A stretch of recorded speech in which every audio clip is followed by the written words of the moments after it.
Hey everyone, thanks for watching and welcome to the Gamecast. I'm your host Rob Cray. We've got quite a bit of Xbox news to start off with. It seems Microsoft has finally acknowledged the Resolution Gate scandal. For those who haven't been paying attention, many of Xbox One's third-party games are running at a much lower resolution than their PlayStation 4 counterparts. Most notably, in last week's show I mentioned Tomb Raider the Definitive Edition, which is only running at 30 frames per second and 720p on Xbox One, but at full 1080p and 60 frames per second on PlayStation 4.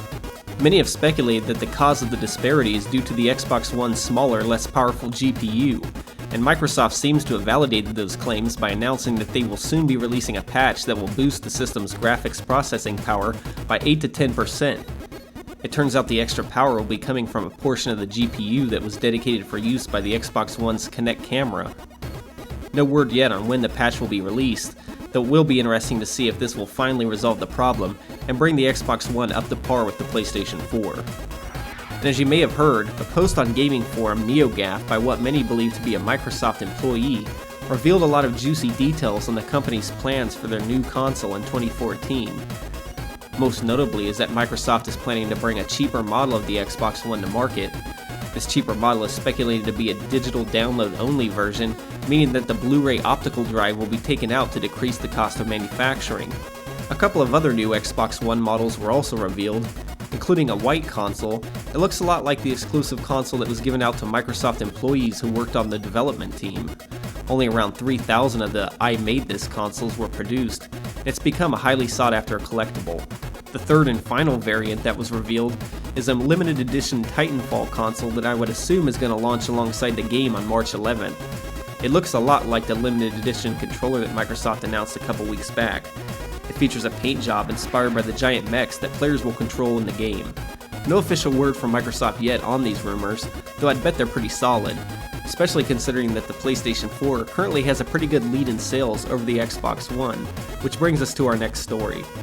New sales numbers show that the Xbox One is currently being outsold by the PlayStation 4 in both the US and the UK. Microsoft outsold Sony in both of these territories during the last console generation, and according to the latest numbers, the PS4 is outselling the Xbox One by a ratio of 1.5 to 1.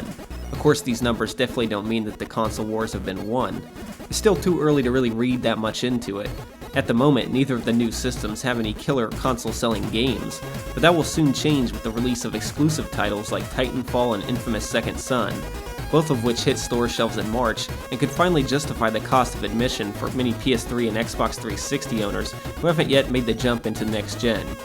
And speaking of console-selling titles, Microsoft has announced that they've acquired the rights to the popular Gears of War franchise from its original developer, Epic Games. That means that the series will remain an Xbox exclusive and puts the nail in the coffin for many PlayStation gamers who'd hope to see a multi-platform title once Microsoft's exclusivity agreement lapsed. Now development of the series will be taken over by Microsoft's first-party development team, Black Tusk Studios. The Gears of War series has spanned 4 titles, selling more than 22 million units and generating well over $1 billion in sales. No word from Microsoft yet on how much the acquisition set them back, or when gamers can expect the next title in the series to hit store shelves. And you may recall last week that I told you about a man who ran into his burning home to save his Xbox. This week we had the story of an Idaho man who allegedly broke into a pawn shop to get his Xbox back. You heard me right. Police say 19-year-old Olin Vickers literally cut through the roof of Ken's pawn shop in Nampa to get back his Xbox that he had pawned. After dropping into the store from the roof, Vickers set off several silent alarms that notified the store's owner. When police arrived on the scene, he was caught lowering a bag with the stolen items down the side of the building. Vickers is facing several charges including burglary and vandalism. The store owner says he caused thousands of dollars worth of damage.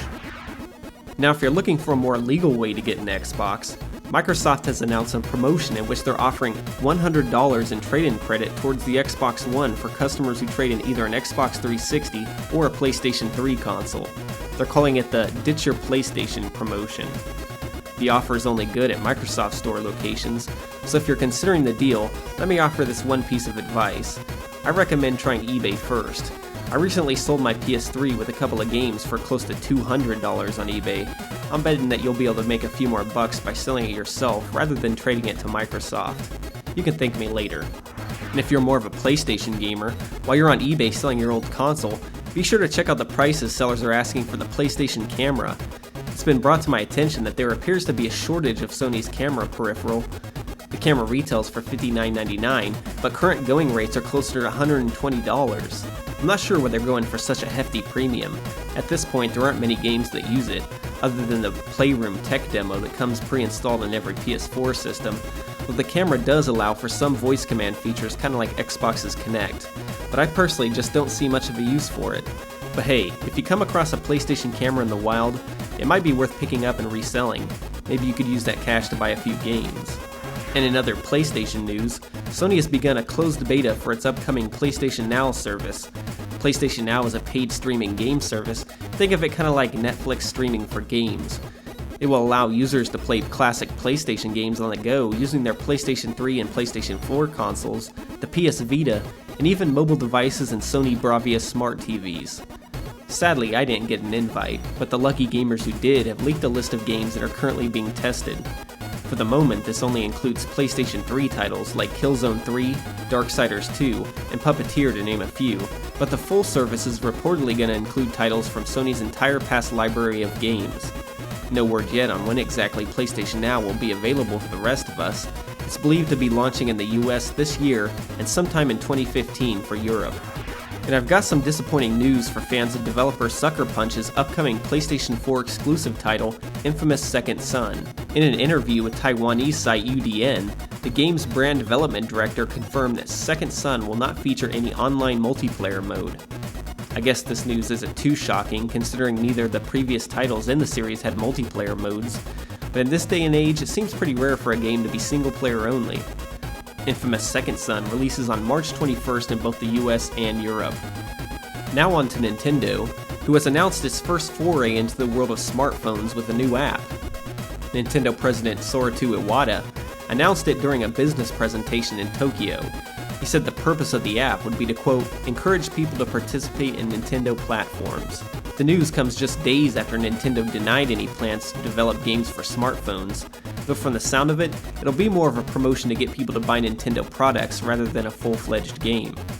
In recent years, Nintendo has been pretty open about the fact that the mass exodus of casual gamers to mobile devices has hurt Nintendo's sales, leading many to hope that Nintendo will eventually start releasing their games on these mobile devices. But for you casual gamers out there hoping to play Mario on your smartphone, I wouldn't hold my breath. It doesn't look like it's going to happen anytime soon, so I'd recommend that you go out and buy a real gaming device like a Wii U or a 3DS to get that Nintendo fix. And lastly, before I go, I just wanted to wish a very happy birthday to Konami's Silent Hill, which was released 15 years ago. Over the years, the series has kind of faltered, but the first game is the one that I definitely consider to be a classic and without a doubt the scariest game ever made. I'll never forget popping it into my PlayStation for the first time, or the nightmares that ensued. It literally took me weeks to beat because I was too afraid to play. Both Silent Hill 1 and 2 were masterpieces that left me psychologically scarred. It's games like this that really make me miss the old school survival horror genre that has sadly since degraded into more of an action horror genre in recent years. So here's to you, Silent Hill, and Konami, if you're out there listening, how about a next-gen remake without all the tank controls?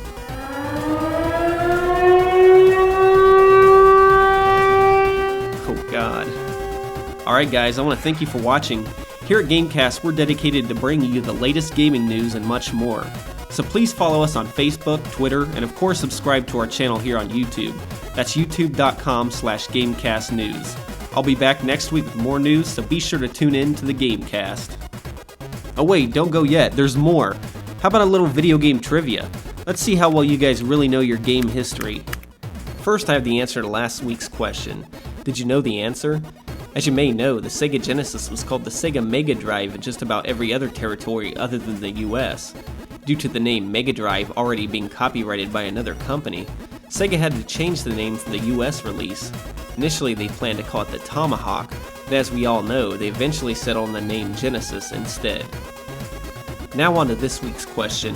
Sony's PlayStation is now a globally recognized brand and one of the most successful gaming consoles in the history of video games. But before the original PlayStation came to market, it actually started development as a CD-based add-on for another successful video game console. So which console was it? Was it the Atari Jaguar? The Panasonic Real 3DO? the Nintendo Super NES or the Sega Genesis? I'll have the answer in next week's show. And before you go, here's a list of some notable games that will be available in stores this week.